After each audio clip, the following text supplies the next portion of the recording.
In the early hours of May 31st, 1921, a spark of racial tension ignited one of the most devastating and deliberately obscured episodes in American history, the Tulsa Race Massacre, which unfolded over 2 days in the prosperous black neighborhood of Greenwood in Tulsa, Oklahoma, left hundreds of black residents dead, thousands displaced, and an entire community reduced to ashes. What followed was not only a physical obliteration of what had been known as Black Wall Street, but a calculated, decades-long campaign to suppress the truth. Erase the victims and protect the perpetrators. Greenwood was a thriving enclave of black entrepreneurship and culture, built in defiance of segregation and systemic racism.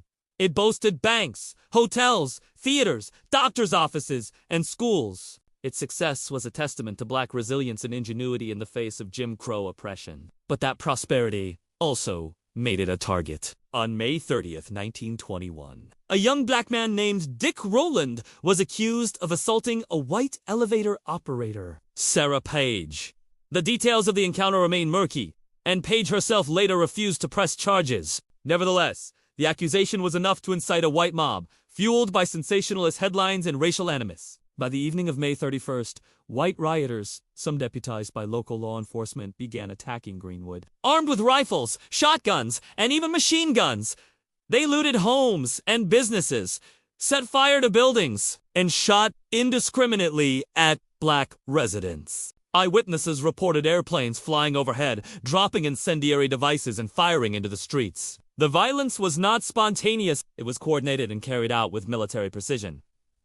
By June 1st, Greenwood lay in ruins. More than 1,200 homes were destroyed, along with churches, schools, and hospitals. Estimates of the death toll vary, but historians believe that as many as 300 black residents were killed. Local and state authorities not only failed to intervene, they actively participated. Tulsa police deputized members of the mob, giving them license to kill and destroy. The Oklahoma National Guard deployed under the pretense of restoring order, instead detained thousands of black residents in internment camps where they were held without charges and forced to carry identification cards. No white rioters were arrested or prosecuted. Insurance claims filed by black property owners were denied, citing riot. The legal system offered no recourse, and the city made no effort to rebuild Greenwood. The massacre was followed by an orchestrated effort to erase it from public memory.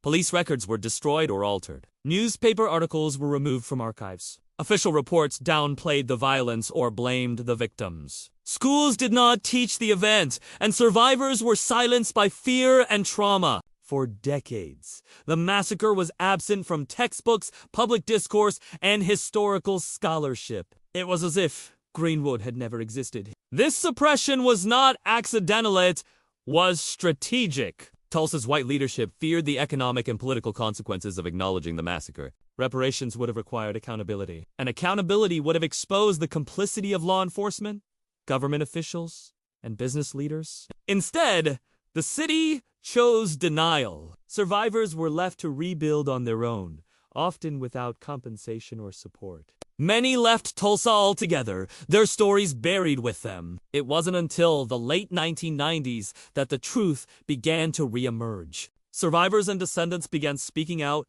demanding recognition and justice. In 1997, the Oklahoma legislature established the Tulsa Race Riot Commission, later renamed the Tulsa Race Massacre Commission, to investigate the events. The commission's 2001 report confirmed that the massacre had been a coordinated attack, that authorities had failed to protect black citizens, and that the city had engaged in a systematic cover. The report recommended reparations, including direct payments to survivors, scholarships for descendants, and economic investment in Greenwood. Yet most of these recommendations were never implemented. The early 2000s marked a turning point in public awareness. Historians, journalists, and activists began uncovering long-lost documents, photographs, and eyewitness accounts. The massacre was finally included in school curricula, and memorials were erected to honor the victims. In 2021, on the centennial of the massacre, President Joe Biden visited Tulsa and acknowledged the federal government's failure to intervene. Survivors testified before Congress,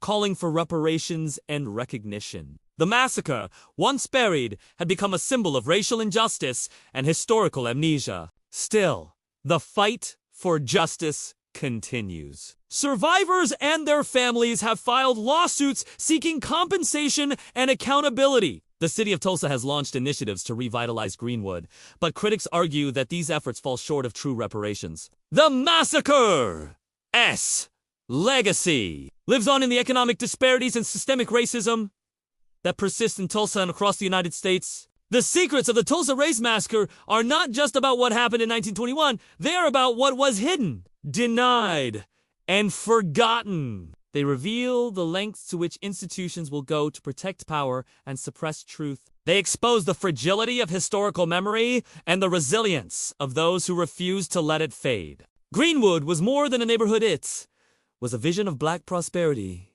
and autonomy. Its destruction was an act of racial terror, and its erasure was an act of historical violence. Today, as the nation grapples with its legacy of racial injustice, the story of Tulsa demands more than remembrance. It demands reckoning. It demands repair. And it demands that we confront not only the violence of the past, but the silence that followed. The massacre may have lasted 2 days, but its cover-up endured for generations. Only by uncovering these truths can we begin to build a future worthy of those who lost everything in the fires of Greenwood.